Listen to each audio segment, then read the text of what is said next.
हमारे यहाँ इसको शुक्ल एकादशी भी कहते हैं,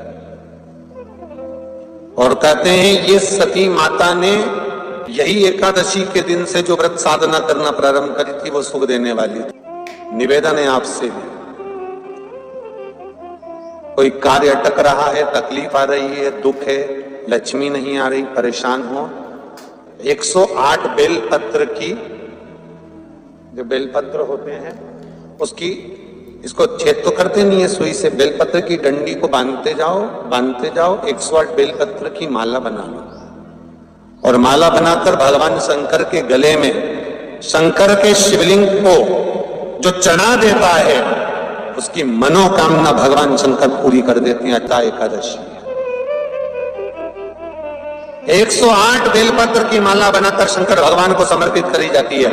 माता लक्ष्मी ने भगवान विष्णु को पाने के लिए तुलसी की माला बनाकर समर्पित करी थी, जैसे सती ने शिव को पाने के लिए, कामना को पूर्ण करने के लिए। शास्त्र कहता है घर के बुजुर्गों को, घर के बड़ों को, जेठ जेठानी हो, सास ससुर हो, घर में जो तुम्हारी उम्र से बड़ा हो, उसको आज पीला फूल या पीली चने की दाल या पीला वस्त्र, कुछ भी पीली सामग्री आज घर के बड़ों को देना चाहिए। क्यों देना चाहिए? तो शिव महापुराण की कथा कहती है कि जो शुक्ल पक्षी की एकादशी के दिन पीली वस्तु का दान दे देता है, घर के किसी ब्राह्मण को देने नहीं जाना, किसी मंदिर में देने नहीं जाना, आपके ही घर में, आपके ही घर के बड़ों को कोई भी पीली चीज का दान कर सकते। फूल हो, मिठाई हो, कोई अनाज हो, कोई वस्त्र हो, पीली वस्तु का दान दे दे। क्यों होगा? क्या होगा उससे?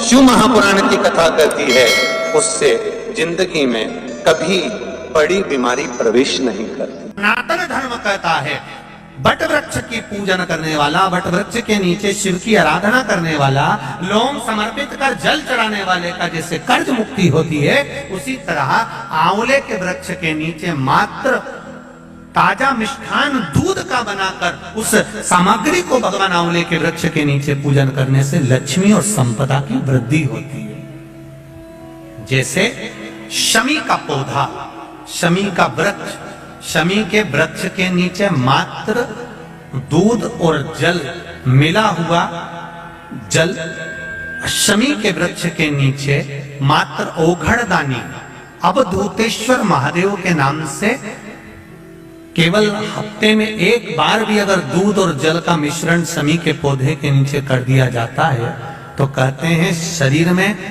बड़ी से बड़ी अगर बीमारी है, कहीं कैंसर जैसा रोग है या किडनी लीवर जैसा रोग है, कोई भी तकलीफ, कोई गांठ अगर शरीर में हो गई है, तो शमी के वृक्ष के नीचे दूध का जल थोड़ा सा हफ्ते में एक बार अवधूतेश्वर महादेव के नाम से समर्पित कर देने से रोग का निवारण होने लगता है, रोग थम जाता है और आगे नहीं बढ़ पाता और उसका इलाज चालू हो जाता है, सुख का अनुभव।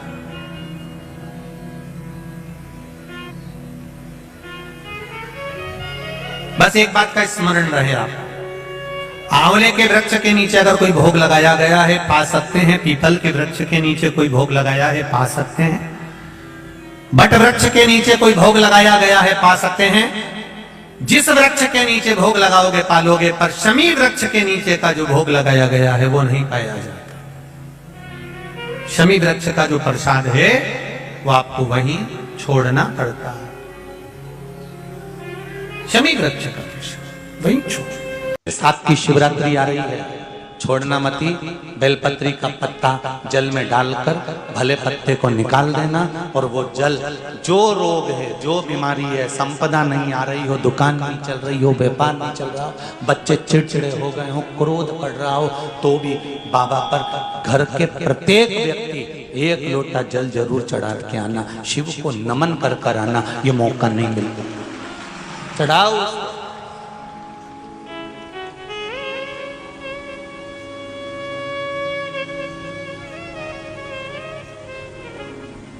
बैसाख के महीने में एक पकवान बनता है शंकर जी का,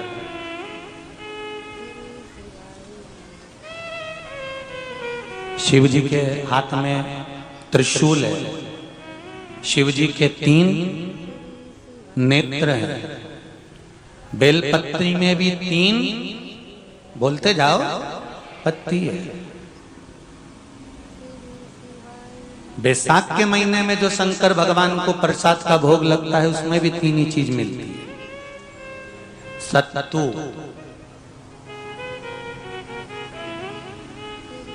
कोई दूसरे महीने में बनता है? जम के तो बोलो नहीं। कब बनता है? यही बैसाख के महीने में। चने की दाल, गेहूं और जौ, इन तीनों को गलाकर सेक कर जो सत्तू तैयार होता है, इसी बैसाख के महीने में परशुराम जयंती के दिन या अमावस्या के दिन या पूर्णिमा के दिन शंकर भगवान को समर्पित होता है और भगवान विष्णु को समर्पित होता है। दुनिया के लोग कहते क्या होता है सत्तू से? सास अपनी बहू से कहती है बेटा सत्तू बना ले, थोड़ा सा सत्तू बाजार से ले आना, 10 रुपए का खरीद कर ले आना। आज सत्तू, आज अपन पूजन करेंगे सत्तू की, अक्षय तृतीया है, थोड़ा सा पूज देंगे, थोड़ा सा भगवान को भोग लगा देंगे, सत्तू का लड्डू बना लेंगे। बोलो री जी, सही है कि गलत है? बाजार में भी सत्तू मिलता है तो बच्चे कहते हैं, बहुएं कहती हैं कौन खाएगा, काय को ला रहे हो, सत्तू का क्या काम है? और शिव महापुराण की कथा कहती है, स्कंद पुराण की कथा कहती है, जिस समय पर बैसाख के महीने की सुंदर अमावस्या का दिन था, उस दिन माता पार्वती शंकर भगवान के लिए जब पकवान बनाने के लिए बैठी, कुछ नहीं मिला, तब माता पार्वती ने 3 अनाज को लिया, एक चना, दूसरा गेहूं और तीसरा जो। इन तीनों को भींग रहे थे, उसको लेकर आए गंगा जी में से, उसको सेक कर माता ने अंगीठी पर और उसका जो सत्तू बनाकर शिव को दिया। शंकर भगवान ने कह दिया, सुन पार्वती, ये सत्तू नहीं, ये मेरी औषधि है। बैसाख के महीने में जो खाएगा वो जिंदगी भर रोएगा नहीं, शरीर से स्वस्थ हो। अब उसको बैसाख के महीने में पियो बेल। बेल मतलब समझ गए? बेल का रस। बैसाख के महीने में पियो बेल और शरीर को रखो ऑलिव बेल। पियो।